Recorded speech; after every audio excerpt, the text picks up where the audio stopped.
Hey, bookworms, this is Megan coming at you with another Cantina Conversation. Today's episode features a chat with Carter Wilson. We're talking about his upcoming book, The Father She Went to Find, that comes out on April 2nd. This is the third book I've read from Carter Wilson. I got to chat with him when I was still doing content for the Nerd Cantina. So I was really excited to talk to him again just because I know he's such a great writer of thrillers, and this new book was no exception. So I really enjoyed just catching up with him and discussing how he developed his character Penny and all the how this book came to life essentially. But either way, I'll let you guys get to it. Here is Carter Wilson. Okay, so today we've got Carter Wilson. We're talking about his upcoming book, The Father She Went to Find, that comes out on April 2nd. Carter, thanks for talking with me today. Another page turner. I've read a few of your books before. I remember talking with you a few years ago about The New Neighbor. And so when I had the chance to read another book and talk to you again, I was very excited. Oh, good. I'm happy to get into it today. Great. I appreciate you having me on, Megan. Yeah, for sure. So to get started, can you give like a little synopsis of the book so that people can follow along with the conversation? Yeah, for sure. So The Father She Went to Find is a thriller, albeit maybe less of a dark and disturbing thriller as most of my books, but basically centers on Penny Bly, who's a 21-year-old, and she's a savant. She has acquired savant syndrome. So she had trauma, physical trauma in her life when she was very young. And the result of that trauma was that she became a savant, and she has some extraordinary mental capabilities. And so she's basically spent her entire life being studied by this institute. And she gets a letter from her father every birthday, but the father basically left the family after she was injured. So on her 21st birthday, she finally gets a letter from him that says, "I'm never going to write to you again." And this sparks in Penny this insatiable desire to just leave and find him. And it's important to note that the year is 1987. So finding somebody is not as easy as it would be today. So it's basically a story about a brilliant young woman with zero street smarts venturing out into the real world for the first time to see if she can find the person who left her when she was 6 years old. Yeah, in a nutshell, right? We'll Yeah, get in a into it, but nutshell. yeah, I really enjoyed what you did with Penny's character and how complex, and I want to explore that eventually, but how complex it would have been to like create a character like that. And I really liked meeting Penny. I feel like I would love to have her as a friend, even if she doesn't always know what she's doing. Yep.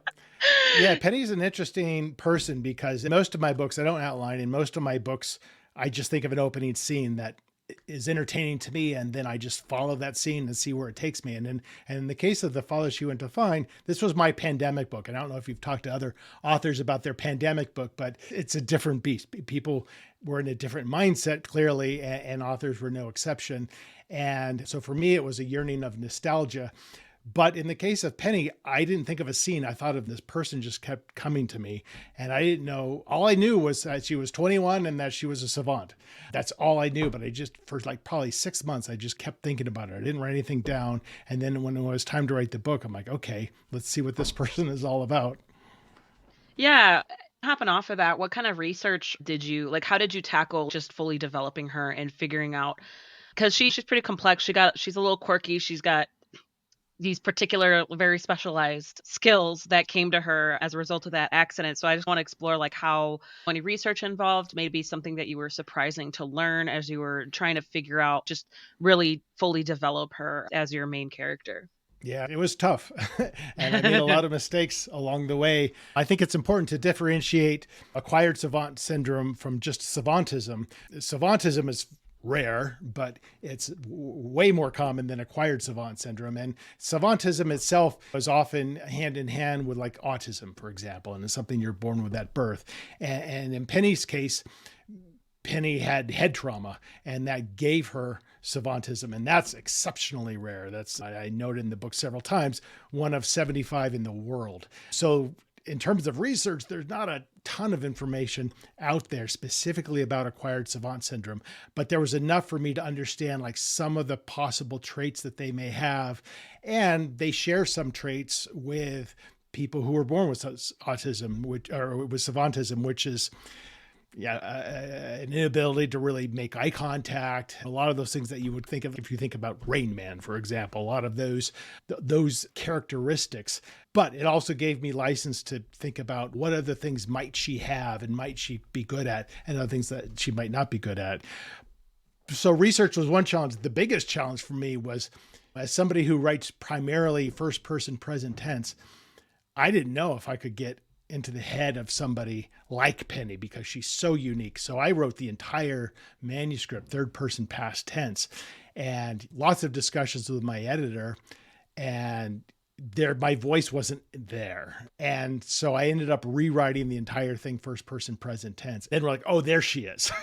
Yeah. But it took, I needed to go through that exercise to realize, to give me some kind of ability to get close to her before I could tackle it head on, because that's a very different person than me to write from that perspective. She's unique in any sense of the word, but yeah, I think that's really fun how, because authors, sometimes I ask them like, well, why do you decide first versus third? And it's first person because otherwise they feel too far, or third person, maybe it helps you look at like the bigger picture and you can feed readers more different perspectives, more points of view, right? If you really needed to, if that's where you wanted to go. So I just thought it's funny how once you switch back to what you're used to, what you usually do, you're like, Yeah. okay, never mind, here she is. Yeah. And I think point of view can be, you can be calculated about it because those are the considerations that you just enumerated, like how close do you want to be and how close do you want the reader to be. But I found over the course of 10 books that most writers will find what's natural to them. And I think when I started writing first person present, that's when I developed my voice. That's when I can say, oh, now I can flow. Now this is how my characters really express themselves best in this. So and that's a fingerprint to every author. Everyone's different. Yeah, absolutely. Yeah, also depending on if you wanted to like get into the headspace or tell the story from the perspective of the other side, the people she's up against, right? Like if you want to add a different point of view to the story as a whole, I guess you just have to consider that, and because otherwise you're writing multiple points of view using first person, which is like a whole nother That's beast, hard right? to do. And yeah, and whenever I have a second point of view, which is not often, but whenever I do, it's always a minor point of view, and it's always opposite of what my primary character's point of view is. What's really difficult is that to make the voices sound different. First of all, to make them not sound like you, and then to make them sound unique from one another. And usually you don't know that until you have an alpha or beta reader give you feedback. Yeah, absolutely. Yeah. Mentioning this is your 10th book, right? Congrats. This is actually Double my ninth. digits. My 10th comes out in January. Okay, there we go. Never mind then. Just I'll rain check on that. Congrats, that double digits. Congrats. You Well, got that's the three that never sold. So I've written my it's first three. okay. Yeah. It's okay. You got here. You got here one way or the other. And mostly you write thrillers, right? That's where like your specialty is. Yeah. We probably talked about this the last time we spoke, but like I want to get into what draws you to thrillers, like how do you approach that? And how did this release maybe differ than your previous releases, like any big lessons learned and stuff like that? Yeah, for sure. I didn't know when I first started writing. I started writing out of the blue at the age of 33, and quite literally with zero background or interest or aspirations in writing. So when I wrote my first book, I didn't know what I was writing. And I was very fortunate to get an agent with that book. And she was the one who told me I had written a thriller. I'm like, oh, that's interesting. But I think I think I'm drawn to the conflict, right? I'm always, and that's what I watch. That's what I read. I really like a well done story where the protagonist really has to suffer to get to a hopeful ending. Who knows why I'm drawn to that? As far as I know, I've had a perfectly normal childhood, unless there's a Sure. repressed memory that hasn't surfaced yet. But that's not to say I want it to be without tenderness and without emotion. I think emotion is the primary factor in any book that I write. I think I'm constantly asking myself, how is this person feeling? So when I started to write this novel, it's probably less dark. There's definitely some dark elements to it. It was more kind of an exploration of self for Penny, and there was a lot more emotion in it than most of my books.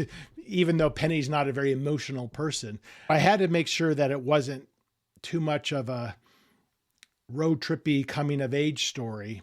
Yeah, and there's nothing wrong with that, but I wanted to make sure that if people are reading me, they're not going to be like, what is this? And I don't think it's too divergent from that, but I would say ultimately maybe it's a softer, which I love, but you do have to make sure that you're not pulling a bait and switch with the readers. Yeah, that's a good point. Because that's one thing I noticed. Because I did, like I said before, when I first talked to you, it was from The the new new neighbor, I neighbor, think. and then that was your first one where you did it. You were a side story off of an existing work that you did, which was The Dead Husband. Right. And I thought it was so cool because I did listen to the audiobook of The Dead Husband like shortly after that. And it was just like those moments where I'm like, oh, it's because it's like you put like the little Easter eggs, and obviously it's continuing that mystery from The Dead Husband. But then there was just certain moments. We'll try to be spoiler free about The Father She Went to Find, but these other books, like, they've been out. Yeah. I remember just like one of the moments, I think, when he was I don't know, hallucinating, or he was visualizing, God, I forget her name, but the woman, Rose. Yeah. And I just remember realizing at one point, one of the things that she says to him, I don't want to talk about my son. And she was very fervent about that. And then when I listened to The Dead Husband, I was like, I Yeah. was like, oh my God. Like now I'm like rewinding. And now that moment, it's so much more significant because it's such a Oh, good. mystery. It's a mystery if you didn't read it in the order that you printed the books, that you wrote the book. So I that was a fun experience for me. And then it just brings me back to where you said this one's, yeah, it's like a little warmer because it's a huge mystery for Penny, where she has no idea why. She got no explanation. She didn't, aside from waking up with this, her whole life changed at such a young age. And then she Right. has no idea why her father's not around anymore, what happened, why he left. Nothing. But then she still is getting these birthday cards in the mail every year, and with just a little tidbit here and there.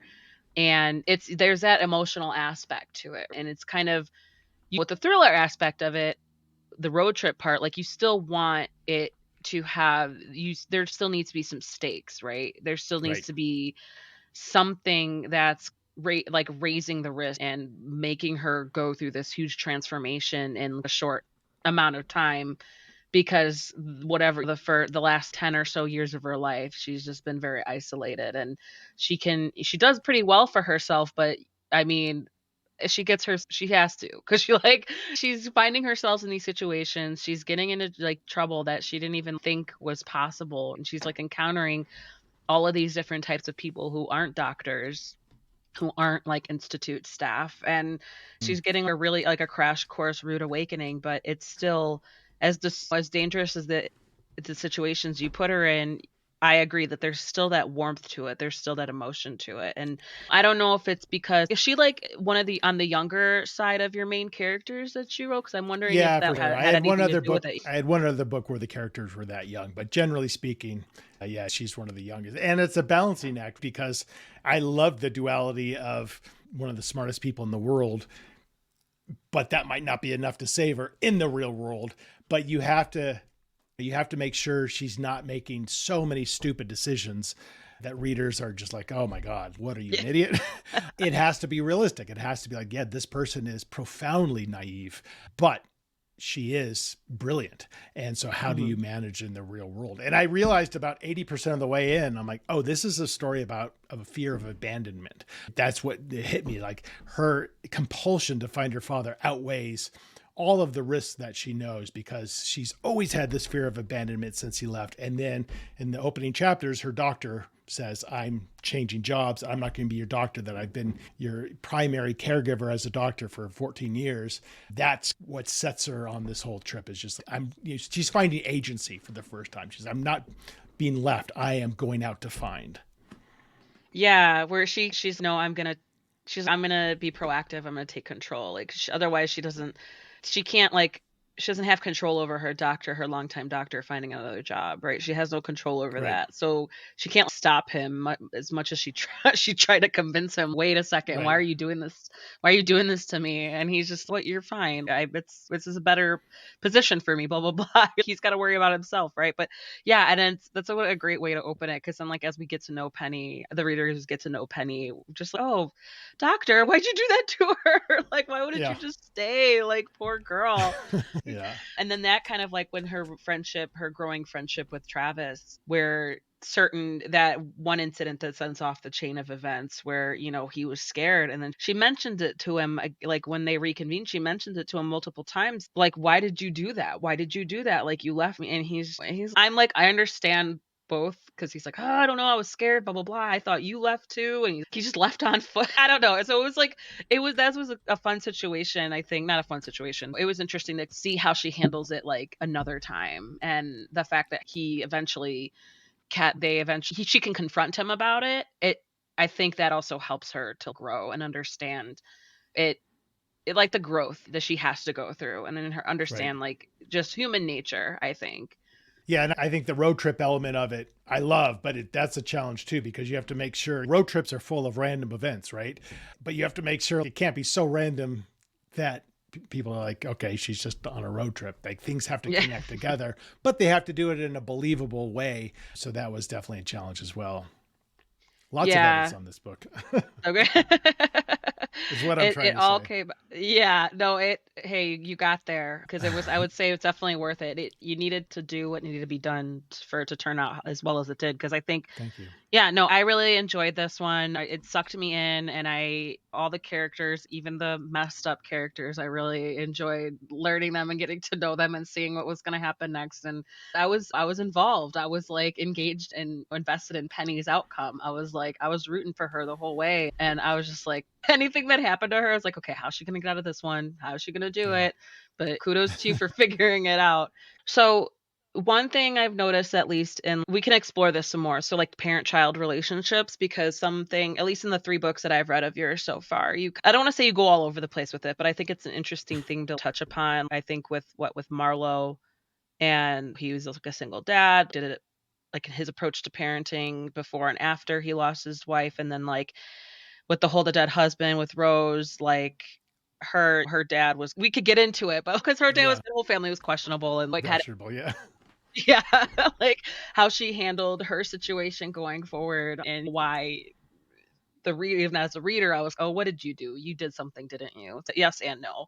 But so I want to explore that again. Obviously, abandonment is like the big thing, but then there's also like her mom, which we get like a little bit of, and then we kind Hmm. of, once we get more of a glimpse into her mom and her relationship with her mom, readers get the gist, like get an idea of why she was just willingly like staying at this special school like for so long. Or she was just Right. so willing to be there, even though I can't imagine it's not that fun being tested on all the time. And so I want that as like from the dual parent point of view, and like just how you approach that, if it was any different than in like your previous books.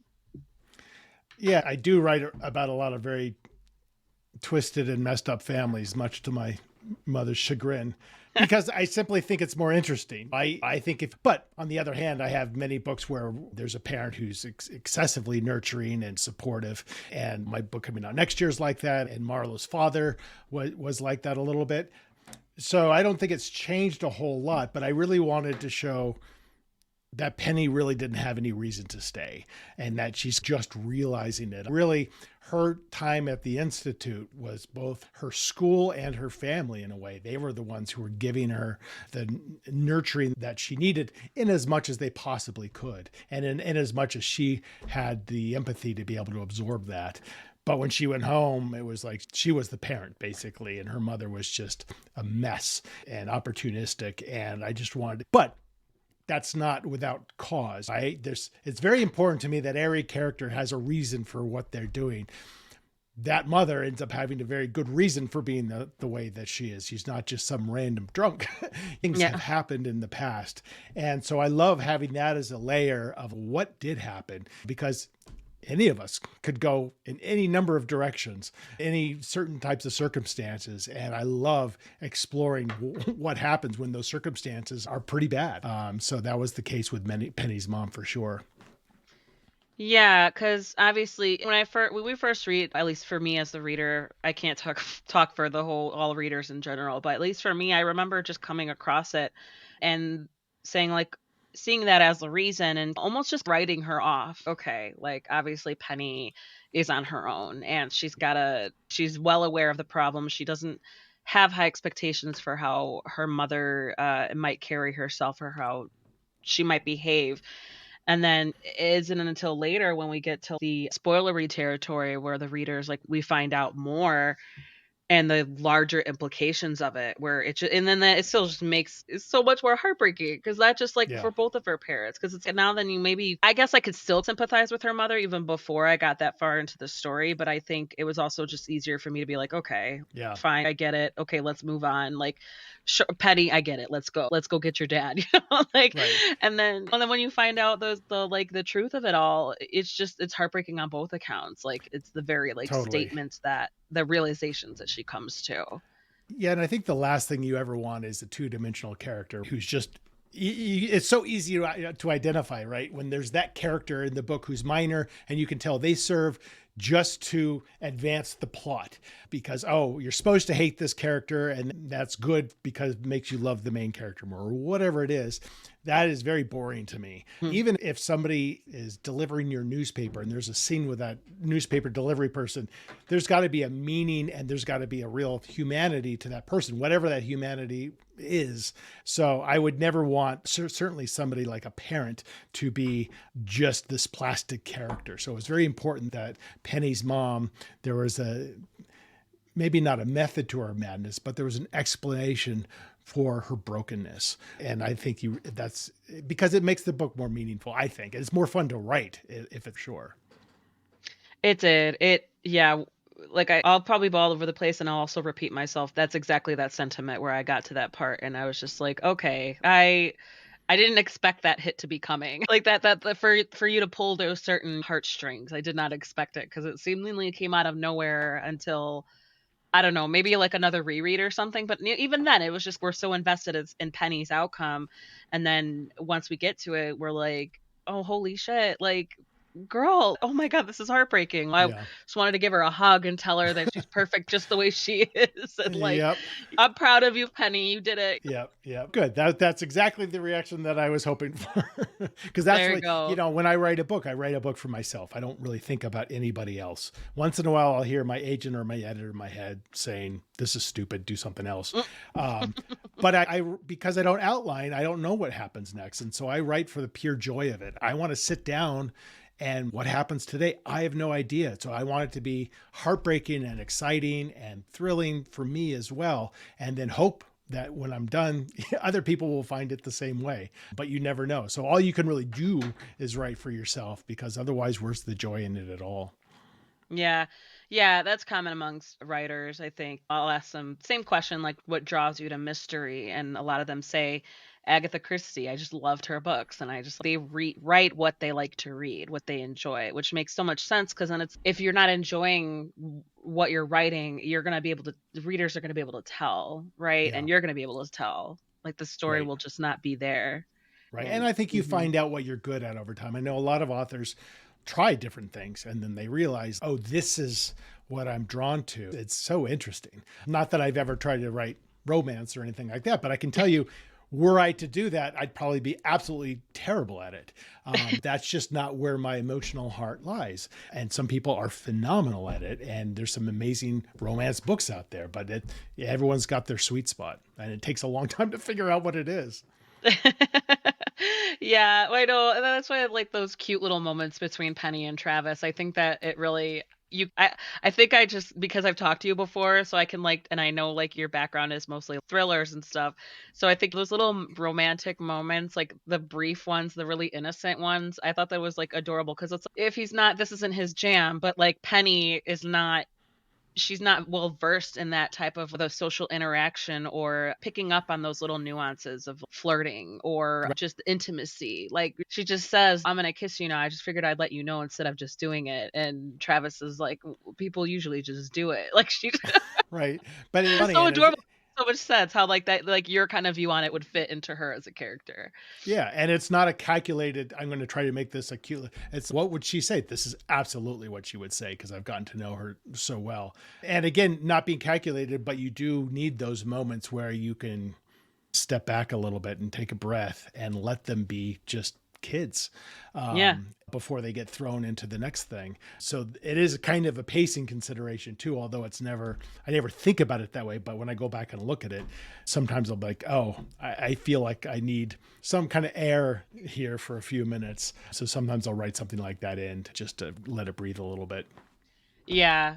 Yeah, so slow things down and just to remind, yeah, exactly what you're saying, remind the reader that like no, these are not like some escaped prisoners on the run. These are just a couple of kids. She's trying to figure a very significant she's trying to figure something out that's very significant to her, and she just happens to cross paths with this guy who's like, yeah, let's do it, I'm down. And Yeah. that's, yeah, that's how kids that age would totally be. And it's Yeah. so funny because she like she hasn't had a whole lot of interaction, I'm guessing, with people her age and of her, just like of her peers, like not even counting people on her same intellectual level. Like she's Yeah. learning how to talk to people who aren't doctors and who aren't like administrative professionals in psychology or what, or this institute that's focusing on her. So I thought it was like interesting how she doesn't have a like a fight or flight response.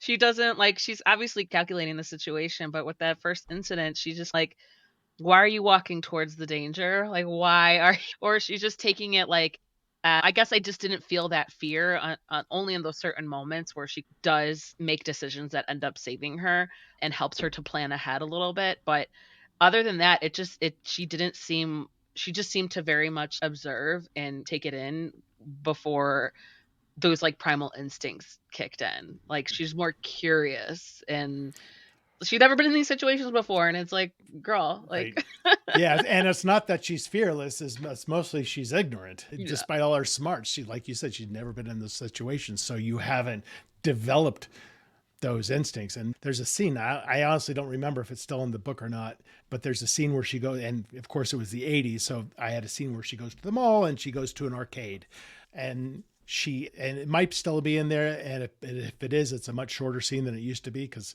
I kind I of think it's a very short scene. I went Yeah. nuts with it. It was like probably 20 pages because I was just reliving my own youth. But just the idea that she's surrounded by all of these gangly boys just is so, it's like going to a zoo. You're like, I've never seen anything like this before because I've been so sheltered. And Travis represents the leader of that pack. He's a good guy, but it takes you a while to figure that out because he's just a doofus teenager who Yeah. also has his own ignorance and has his own problems at home. So they're definitely a mismatch. And I didn't really want to have them have a great romance or anything, but I definitely wanted them to be like, we have to fight together through this. Yeah, I like the way that you approached it. And I because I'm like, I'm a mom of two little boys. And so I Hmm. have so much more sympathy to, even if they're like helicoptering and going crazy, like moms, whatever. I'm like, Travis, listen to your mom. Yeah. No. And for example, his mom, she was perfectly reasonable, and I picture my own mom saying things like that, and I wanted to be like, yeah, here's a very reasonable mother who is still being discarded, and what are the consequences of that? Yeah, and it's crazy to parallel with that with, or juxtapose that with Penny's relationship with her mom, who's, one can see like she's, her mom has been absent and been incapacitated and to an extent, for lack of better words, self-medicated, all that. For And sure. where we're like Travis's mom, she's just very like, she's not remarkable or anything. She's, I imagine she's not perfect, but she's like standard, admirable, fulfilling her role as a mom, as Yeah. looking out for her boy, and who's this strange new girl like that's apparently like in my house, blah blah blah. And so I thought that was really interesting how you, one, and how did each of those kids grew up in like different lifestyles, different backgrounds, different upbringings, and what kind of implications is that. Travis still turned out, he's still being a teenager, he's still being a teenage boy, getting this excitement in life, not, doesn't have much direction, even though I'm sure not for any lack of trying from his parents, from his mom. So I thought that was like really interesting to be like, yeah, I bet that Penny would give anything for this type of family, for Yeah, someone who is looking out for her. totally. And it's worth mentioning that he's 19, he's 2 years younger than her, and his mom is Hmm. essentially holding by her fingertips the relationship with her son, because for all the presumed decent upbringing, you have a 19-year-old boy who's got an itch to get out of the house and doesn't have a lot of real ambition. and that usually ends up in a pretty fraught parental relationship. And she's just trying to save her boy, but also recognizing like, okay, you've got to, there's only so much I can do. You're 19 years old and I want Yeah. to protect you because I don't think you know how to protect yourself. But at some point I can't do that anymore. And so Yeah. she doesn't want him to go, but in a way she lets him go. Yeah, because I think like even now, my kids are still like really young. They're like 3 and 6, but even now I'm like, I know that there's going to be a point where it's just you want to try as best you can, but there's a chance, more likely than not, you're just going to push them away the harder that you try. And so that's that delicate balanced navigation of that relationship and that changing relation that changing relationship expect especially 19 years old versus 29 versus 9, right? It's there's so many implications there depending on like the age and that upbringing and stuff. Yeah, like what you mentioned before. I like Travis. It was just okay. It's just like a dude and he's impressed by her drawing or whatever. But then I saw some red flags early on, but I think that's the point where readers are going to be like, "Girl, like do you really need him? Is this the right choice? Is this the right choice for your like road trip like homie?" But at the end of the day, he goes through certain steps, he redeems himself to an extent and he fits in, for lack of better words, I would say. He fits into the task at hand. Yeah. He went through a lot of different rewrites. Yeah. Oh my gosh, I could imagine, right? Does he have to be like does he have to save the day? Does he have to be part of the problem? Does he have how about he's Right. just You certainly don't saving the day. yeah. And you want all your characters to be, this is obvious, but you don't want your characters to be one way or another, right? You want them all to be a little dubious. And even Penny, yeah, it's okay to make bad decisions because you're human. Let's hope it doesn't kill you, but it might. Yeah. And I didn't want Travis to be malevolent, but I wanted him to have perhaps exceptionally poor judgment. And because that's interesting to me. Like when you're a comrade with somebody with exceptionally poor judgment, shit goes south right fast. Yeah. And then like, you don't she herself she's learning that maybe her judgment isn't quite as helpful either. So it's just they gotta both figure it out. Okay, let's see here. We got so just a few more questions. This is a two-parter. What were the most challenging? You touched on this a little bit. What were the most challenging parts to write, and what were the most enjoyable parts to write? Yeah, definitely Penny herself was the most challenging that we've discussed. Like she's a very, you know, she exhibits very little emotion. So again, going back to when I wrote her third person past tense, you really saw that as just a flat figure. And that was very intentional, but you don't know if that's going to be so flat that it's not going to connect. And I think it wasn't connecting, which is why I rewrote it. So finding her voice while also trying to embody the mind of a 21-year-old savant, a female savant, not easy because it's not people like that you can call and interview them. But I think the emotional aspects of the book were the most enjoyable to write because I just fell in love with this person. And it was so different to me because it is, again, I usually think of an idea for a scene rather than an idea for a person. And the fact that this person during the pandemic was just knocking around in my head. And how I approach books is if I'm usually writing something when I think of something else. And when I think of that something else, it's usually that scene. And in this case, a person. And I don't write anything down. And if they're still around 6 months later, whenever I finish the book I'm working on, then I know maybe it's something that I want to write. And she was just yelling at me. And that sounds very precious to say, but I just saw this. I'm like, I would just think, I can't wait to see what you're all about. And so Yeah. just exploring her was so much fun because I just knew she was going to make a lot of mistakes. And it was just such foreign territory to me. Again, it was probably the longest I've taken in a long time to write a book in terms of the first draft and the rewrites and all that kind of stuff. And it's been 2 years since my last launch, but it was worth it because I knew I had to figure her out or at least meet her. Yeah, otherwise, yeah, because like she wasn't leaving you alone, Right. which is funny because Penny is not that person, but like, She wants to be she's left alone. yeah, But I still think about her. Like once in a while, a character of mine will just be like, I wonder what they're up to. And Penny really stuck with me. I really enjoyed writing her. yeah. I enjoyed reading her and meeting her. Like I said, I would, even though her judgment's kind of questionable, I feel like I would still don't have much in common with her, but I love to be a friend. I'd love to either pick her brain or just hang out and see She- what makes her tick. She even though she finds herself in trouble, like, she still seems like she would not be a boring person to be around at all. no, you don't want a character to be boring for sure. No, yeah, that always brings me to the whole photogenic memory part. I thought it was really interesting how you portrayed that, like, how the pictures come to her and how she sketches or basically does dot. What I was perceiving that as was like dot. She just fills the dots as they appear to her. So is that like common with people with like photogenic memory, or was just something you went with, or how's Something I that kind of go? with. There was definitely like some things that I took, like for example, seeing numbers as colors. That's definitely a thing, and not necessarily even a Okay. savant thing, but it's a thing, which I just immediately found fascinating. And there are savants who absolutely can draw photorealistic images. But I was writing this, I just like the idea that she almost didn't even have command over her ability to do it. I didn't want it to be magical, but I wanted to be like her brain just goes into a different area where she just sees dots on a paper and she just inks the dots. And like the old Wall Street Journal shots and stuff like that, there was like just a series of dots that would create a picture.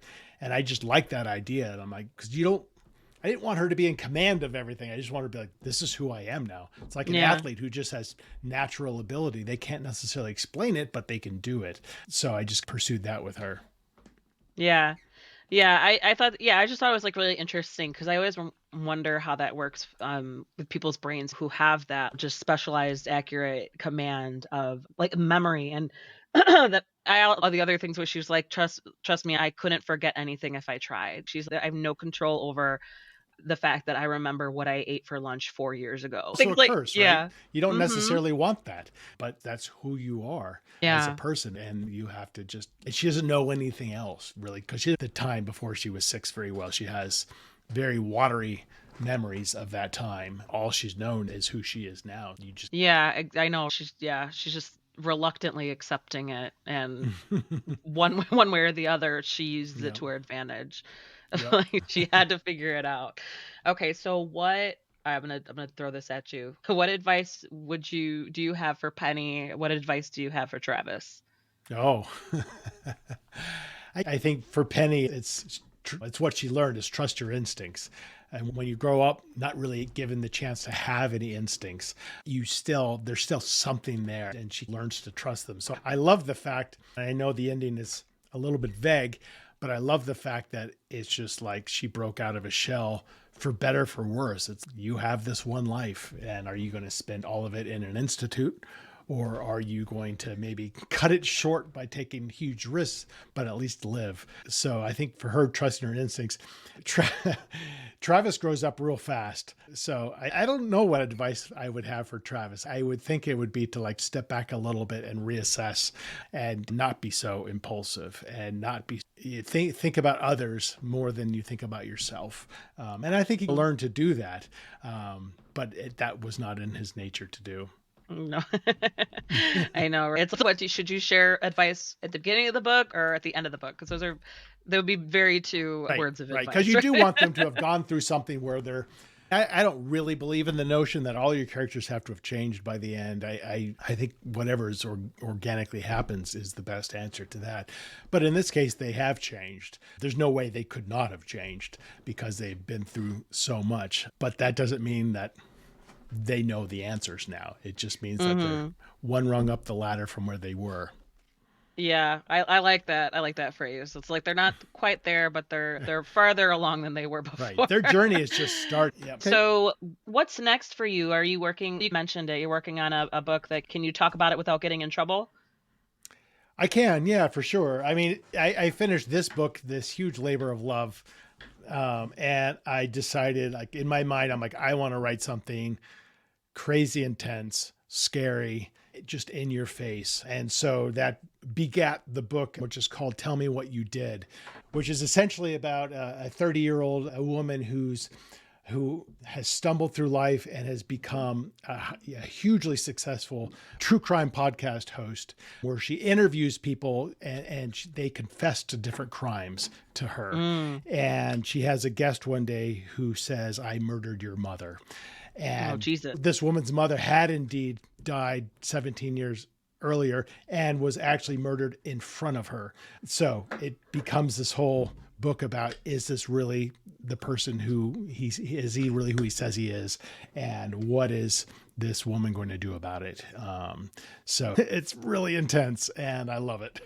Yeah, that definitely. I'll be waiting for that one for sure. That sounds really. That sounds okay. Where are you gonna go with that? Wait a It just second. Wait kind a of second. flowed out of me. I had so much fun writing it. And I will tell you, there are multimedia elements to the book where you can actually see some scenes while you're reading the book through QR codes. So Oh, yeah, so so is that something new for you? I'm guessing.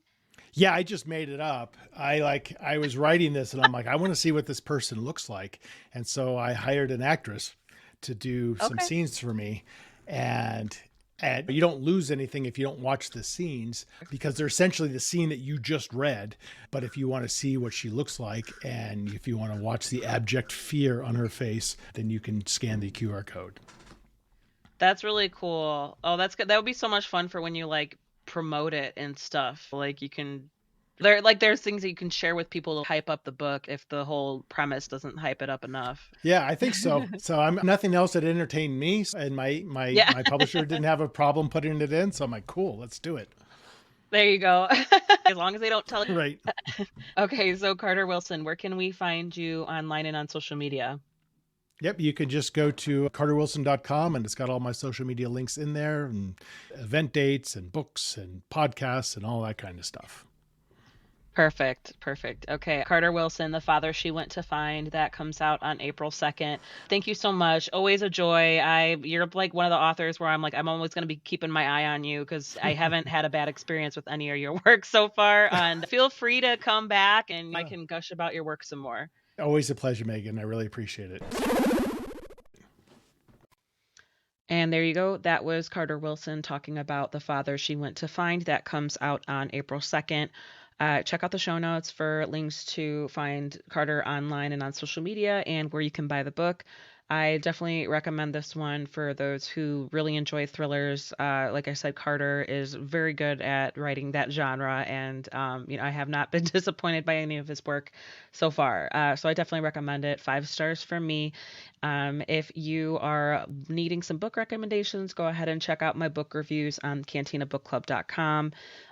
Share, rate, review, subscribe, check out my podcasts, subscribe, please, and also to the YouTube channel as I'm adding more video content. And also, I bet the bullet and went for and created an account on TikTok. So I really appreciate if you guys can just keep adding likes and follows and views and all that stuff to really help me out. If you want to help the authors out, there's a book that you've heard a lot of hype about. Please go ahead and do pre-order, because pre-orders really do give them a really great boost, especially if you like their work, and make sure that they can still work on their craft and publish great works out there. But either way, thank you guys so much for listening.